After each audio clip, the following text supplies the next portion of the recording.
Welcome to my channel. Subscribe, listen, and enjoy my stories every day. The weight of the package in my hands didn't match the turmoil in my heart. Printed boldly across the top was my wife Grace's name, a name that had stood by mine for over a decade. But now it felt like a heavy anchor pulling me down into the depths of betrayal. The parcel arrived on an ordinary Thursday, but the evening would soon reveal the extraordinary lies hidden beneath the facade of our marriage curiosity. That merciless guide led me to tie open the package right there, in the dim light of our hallway. The box wasn't locked. It opened as if it were waiting for me. Inside, nestled against the crisp tissue paper, lay a dress, a beautiful seductive piece. The color of the deep sea, something Grace would never wear for me, folded neatly. Under the dress was a note scribbled in a handwriting. "I didn't recognize for you, my love, waiting for you tonight at the Blue Lagoon." The word struck me like a cold wave. The Blue Lagoon, a swanky new restaurant downtown. The kind of place we had dreamed of going together but never did. And here it was, the setting for her betrayal. It was a painful irony, or perhaps the perfect stage for my planned retribution. "Grace, what's this?" I called out. As she stepped into the house, her face weary from the day, unaware of the storm brewing inside me. She froze her eyes, darting to the open box in my hands, a flash of panic that she quickly masked with confusion. "What's what?" Mark, her voice was steady, too steady. "This dress and note, they weren't meant for me, were they?" I held up the note, watching her closely. Grace's face fell, and for a moment I saw the guilt flash through her eyes before she regained composure. "It's not what you think, Mark, but it is, Grace. It's exactly what I think," I replied. The pieces of the last few months falling into place, the late nights, the unexplained absences, the distance growing between us. Her posture stiffened, and she crossed the room in 2 quick strides, reaching for the note. "Mark, please let me explain. No need tonight. You were supposed to be his. Weren't you at the Blue Lagoon?" I couldn't keep the bitterness from my voice, nor did I want to. Grace's shoulders slumped as she sighed, the fight draining from her. "Yes, I was supposed to meet someone who sends you dresses and calls you my love." My words were sharp, cutting through the last thread of hope that it was all a misunderstanding. "It's not like that. It's more complicated," she whispered, her voice breaking. "Complicated for who? Not for me. It's quite simple." I stepped closer, the note still in my hand. "You were going to meet him tonight. But now I have other plans." "What are you going to do, Mark?" Her voice was small, scared. "I'm going to the Blue Lagoon tonight, but not to confront you or him." My smile was thin, devoid of any warmth. "I'm going to show you how it feels to be betrayed." With that, I left the note on the table and walked out, leaving Grace standing alone, a statue of regret. Tonight the Blue Lagoon would witness not a romantic escapade, but the unraveling of a marriage, the first act of my revenge.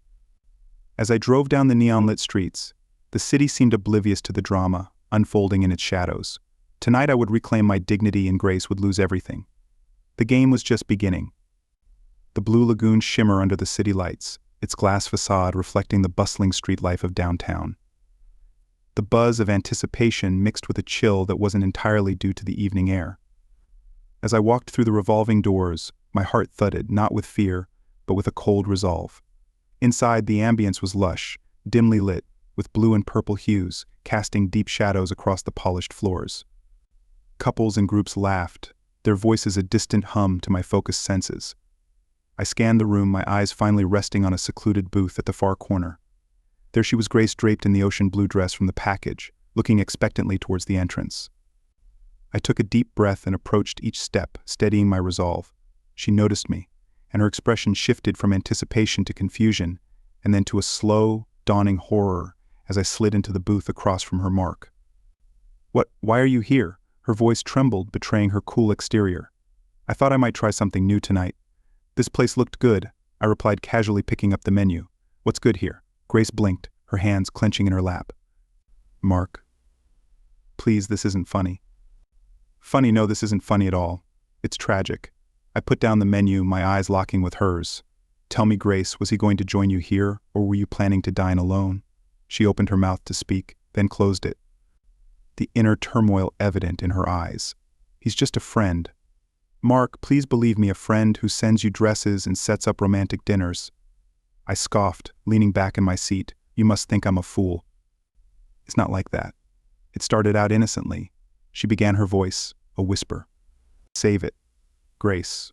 I don't need the details of your betrayal. My voice was cold, cutting short her explanation. I'm here to enjoy my evening. Whether you stay or leave is up to you. For a moment she looked as if she might cry, but then she hardened her gaze. What do you want from me? Mark, what do I want? I paused, considering her question. I want you to feel a fraction of the pain I felt when I found that note. I want you to understand what it's like to have your heart ripped out. Silence hung between us, thick and oppressive. Finally, Grace stood her chair, scraping back abruptly. I can't do this, leaving so soon. The night is just getting started. Grace, my tone was mocking a stark contrast to the ache in my chest. I'm sorry, Mark, truly. Her eyes welled up with tears as she turned and walked away, her figure diminishing until she disappeared into the crowd. Left alone, I stared at the now empty seat across from me, the weight of my actions settling in tonight. I had hoped to feel victorious, to reclaim some semblance of control. Instead, I felt emptier than before, but this was just the beginning. There were more moves to be made, more pain to navigate. The game of revenge was far from over. The waiter approached, a questioning look on his face as he noticed my solitude. Sir, can I get you something to drink? Just water, thanks, I replied, my voice barely above a whisper. As he walked away, I pulled out my phone, scrolling through it without seeing anything. The plan needed to evolve, to grow sharper. Grace had seen my pain tonight, but the true depth of my revenge would unfold in the actions to come. After the emotionally charged encounter at the Blue Lagoon, my resolve only deepens the next morning. I wake with a plan, the idea clear in my mind. Like a shard of ice today, I decide I will confront the man who dares to steal the love meant for me. Armed with the knowledge of his name and frequent haunts from Grace's phone, a breach of privacy I feel no remorse over. I prepare myself for a confrontation that I know cannot be avoided. The coffee shop where he often spends his mornings is quaint, a stark contrast to the storm brewing within me. As I push open the door, the bell jingles mockingly overhead. He's there sitting in the corner, engrossed in his laptop, the very picture of casual betrayal. My hands clench into fists at my sides as I stride over. Are you Brian? I demand, my voice low, barely containing the fury simmering just below the surface. He looks up startled, his expression morphing into one of guarded recognition as he assesses my aggressive stance. I am. Can I help you? You can stop seeing my wife. That would help. I say the words, slicing through the air between us. Brian closes his laptop, his face setting into a hard line. I think you're mistaken. I'm not sure who. Don't. I cut him off, slamming my hand on the table, the coffee cup next to him, rattles sloshing dark liquid, dangerously close to the edge. I saw the note, the dress. I know about the Blue Lagoon. I'm not here to play games. For a moment there's silence. Then he sighs, leaning back in his chair, the fight leaving him as quickly as it had fortified him. Look, I understand. You're upset, I laugh, but there's no humor in it. No, I'm beyond upset. I'm destroyed, and you're going to stop seeing her, or else what? Brian's voice is calm, too calm. You'll come here and make a scene every time, if that's what it takes, I threaten, leaning in closer. You think you can just come into someone's life and take what you want. There are consequences. Brian stares at me, then nods slowly. You love her. Don't you really love her? That's none of your business? What is my business is making sure you stay away from her. We're just friends. Brian insists, but the flicker of doubt in his eyes betrays him. Friends don't send friends romantic dresses and notes, I retort sharply. He runs a hand through his hair, looking genuinely conflicted. It was a mistake. I didn't realize she was married at first, and then it just got out of hand. So end it today, or the next scene won't be in a quiet coffee shop. Brian nods, the weight of the situation settling on him. Okay, I'll end it. I don't want to cause any more pain. As I leave the coffee shop, the cold air hits me like a slap. I feel a hollow victory, tainted by the knowledge that Grace's betrayal isn't as simple as I'd hoped. The complexity of her feelings, whatever they might be, remain a maze. I'm still to navigate, but as I walk the streets, my thoughts churn, not only with anger, but with an unexpected sorrow. What had happened to us, to our love? Was there anything left to salvage? Should I even try? These questions haunt me as I head home. The seeds of doubt Brian planted growing roots. The next step is clear, yet as murky as ever. I must confront Grace again, this time for answers, not accusations. The game of revenge is shifting, becoming a quest for truth, however painful it might be. As the sun dips below the skyline, casting long shadows across the city, I stand outside our home, the final confrontation looming inevitable. my heart is a void filled only with the echo of betrayal. The talk with Brian left me more conflicted than assured. Driving home, the irrevocable cracks in what I once deemed unbreakable. Now armed with the truth and a plan cold as the evening air, I'm ready to end this charade. Grace is already home when I enter. Sitting in the living room, a somber look on her face that mirrors the gravity. I feel she looks up her eyes, searching mine for a sign of what's to come. Mark, she begins standing, her voice a tremulous whisper of our former life. I've been thinking about us, there's no us anymore, Grace. I cut her off, my voice steadied. Despite the turmoil inside, I met Brian today, he won't be seeing you again. Her face pales, a mixture of relief and new fear, taking root. Mark, I'm so sorry, I never wanted. Save it. I say, my tone, harsh, brooking, no room for her excuses. I know everything, Grace, and it's over, but not before you understand the full extent of your actions. Her eyes widen as I pull out a stack of documents from behind me, printed messages, a timeline of her deceit, the dress receipt, everything laid bare. What are you going to do? She stammers, taking a hesitant step back. I'm going to make sure you lose everything that you hold dear, just as I have as I speak. I begin tearing the papers in front of her, each rip a punctuation to my shattered trust. Grace's face crumbles, tears beginning to flow, but my heart is stone. Please, Mark, let's talk about this. We can see a therapist, we can. It's too late for that. I throw the shredded pieces of paper into the fireplace, watching as the flames catch, consuming the evidence of her betrayal. I want you out of this house tonight. The lawyers will contact you tomorrow about the divorce.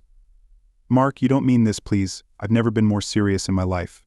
Turning away from the flames, I face her squarely. You should leave now. Defeated, she gathers a few belongings, sobbing quietly. The sound should stir something in me. Pity perhaps, or even a flicker of love that once was, but there's nothing. After she leaves, the house feels cavernous, a tomb of memories that mock me with their faded joy. I pour myself a drink, the liquid cold as it slides down my throat, mirroring the ice in my veins. Days turn into weeks, and the divorce proceedings are brutal but swift. I make sure that Grace leaves with nothing but her personal items. No alimony, no support. Her pleas, emails, and mutual friends fall on deaf ears. I've closed the chapter on Grace on us forever. In the end, the victory is hollow. I've won, if one can call it winning. Grace is gone from my life, but so is the part of me that loved, that trusted. I'm left with a bitter triumph. A life to rebuild from the ashes of a marriage destroyed by deceit. One evening, as I sit alone in the quiet aftermath, the final blow arrives, an email from an unknown address. It's a video, a montage of moments between Grace and Brian, their intimacy undeniable. The email is anonymous, no words, just the video, a parting shot to whatever piece I might have found. The realization hits with a visceral force. Grace had not acted alone. Our friends, our family, many knew and had chosen her side, her happiness over my heartbreak. As the screen flickers with the ghost of her laughter, I understand that this betrayal runs deeper than her affair. I've been alienated, isolated by those I once called dealer. The deception is complete, and I am utterly alone. The tragic end of my marriage is not just the loss of a spouse, but the loss of an entire community in seeking retribution. I've severed all ties, leaving only scorched earth behind. The price of my ruthless revenge is a life devoid of warmth, a heart incapable of trust, wandering through the remnants of a love that was never truly mine.